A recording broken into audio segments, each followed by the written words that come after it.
Alright, so I beat the Star-Crossed World expansion of the Switch 2 edition of Kirby and the Forgotten Land, which came out today as of recording this, and today I'm going to give my full review on it, my full thoughts and feelings and whatnot. So yeah, I should preface this before we get into anything that this is going to be a complete spoiler-free review. I'm not even going to say anything about the final boss besides the fact that I'm just going to get this right off the bat.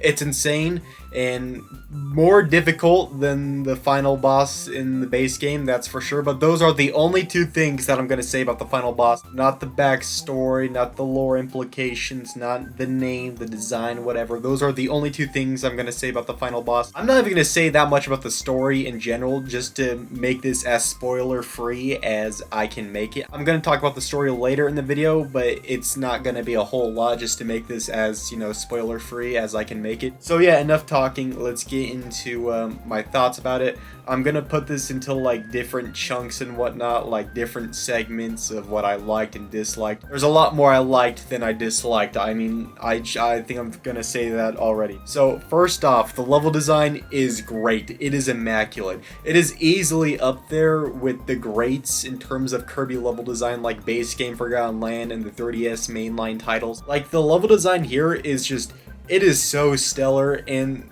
the idea of unlocking these crystals to like show off more of these levels and different little paths, it is a genius idea. Both in idea and execution, it works especially well here. I think the level design here is even a little bit better than base game Forgotten Land. Not like significantly better, but the fact that it's even a little bit better than base game Forgotten Land shows just how good the level design here is. They are complemented so well by the new mouthful modes, which I will get into later.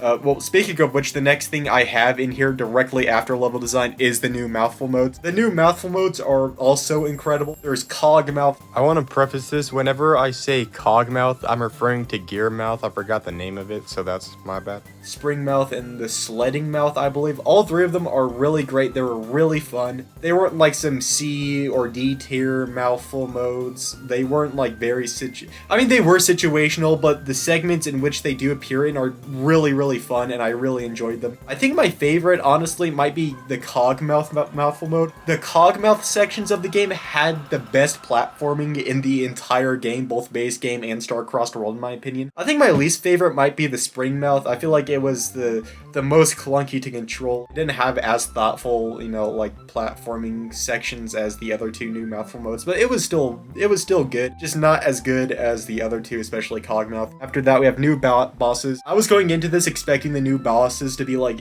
excruciatingly difficult. They weren't really, except for the final boss, but the new bosses, like, they were noticeably more difficult than the base game bosses, but not by that much, you know? Like, I still got through them pretty handily. They are clearly amped up versions of the original bosses. You can tell by their designs, attack patterns, difficulty, etc. They were good, they were fine, but not that much more difficult than the original bosses.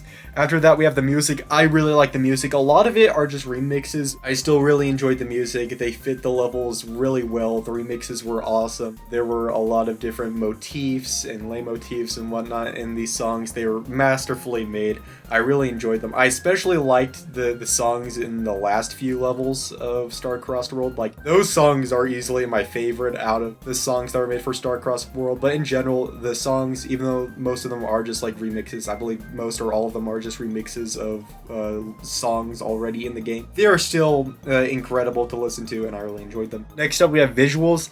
When I was playing this in handheld mode, I was blown away just by how vibrant and better everything looked. That might be due to just how good the Switch 2 screen looks in general, but I was just blown away by how good this game looked in handheld mode, and then I put it in dock mode and I played it on my monitor, and it was a little less exceptional, I'm not gonna lie. I didn't notice that much of like an upgrade from the original game's visuals, but that might just be due to my monitor. But just in general, this game looks incredibly good. The visuals compared to base game Forgotten Land, to Star-Crossed World, or the Switch 2 edition in general, is a huge leap.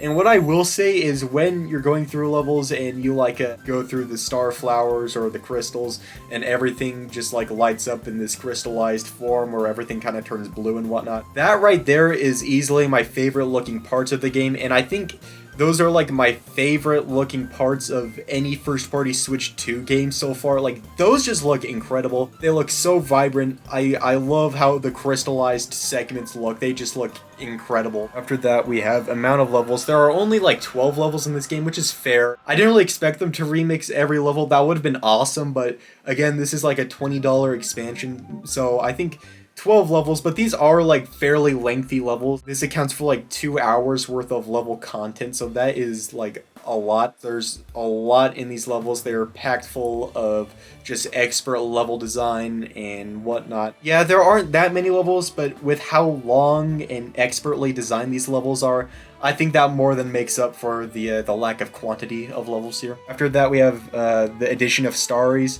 The Starries are like, they are just placeholders for Waddle Dees. They function the exact same. They're not even as cute as Waddle Dees, if I'm being honest. I mean, they're definitely cute, but definitely not as cute as Waddle Dees, and whenever they do make that noise, like, when you're near them, like, this is an extremely small nitpick, but I don't know, I don't really like it that much. It meshes with the music far too much. It just makes it like a kind of uncomfortable sound, but in general, the Starries, I mean, I like them, don't get me wrong.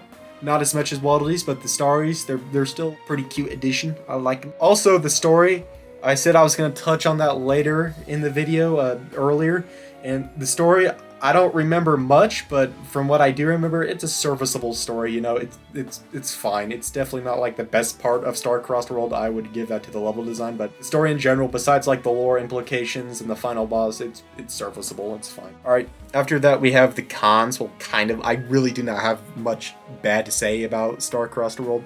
The level theming could be more different, I guess, because for a lot of it, it is just like the original level theme, and then you just add some crystals everywhere and then you call it good. Like, I would have liked it if there were maybe some like original level themes here, but I do think the fact that the levels get more and more different both functionally and visually once you kind of progress through them kind of makes up for the lack of different level theming. But in general, I would have liked to see more, you know, unique level theming exclusive to Star-Crossed World. And after that, it isn't even related to the game, if I'm being honest, but I wrote, does this mean the next true mainline game is farther off than we would have hoped? Because don't get me wrong, Star-Crossed World was incredible, but at the end of the day, it's still only 12 levels, only like 2 or so hours worth of content, and it is working off of Forgotten Land, so it's not completely original. So it kind of makes me worried that the next true original mainline game is still kind of farther off than we would have hoped, whether that be 3D or 2D. But I don't think Star-Crossed World really influenced the release of the next mainline game all that much, because it really is only like a 2-hour long DLC expansion. I don't think it'll affect things that much, but it still kind of makes me worry, because coming up next year,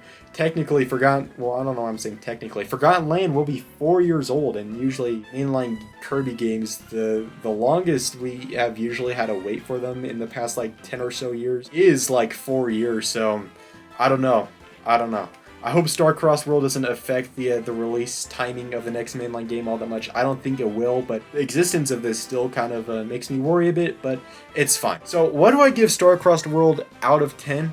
9 out of 10. It is simply incredible. The level design, the platforming, the music, the bosses, the new mouthful modes, all of it chalk up to a really, really enjoyable experience. Some of the best platforming and level design in all of Kirby's history. It is just simply an incredible experience, and is definitely worth its price tag. I would have wished for there to be a bit more levels and for the level theming to be a bit more different, but besides those two things, this is a pretty perfect expansion of Forgotten Land. So yeah, thanks for watching, everyone. That is my review of Star-Crossed World. I hope you enjoyed, and bye-bye.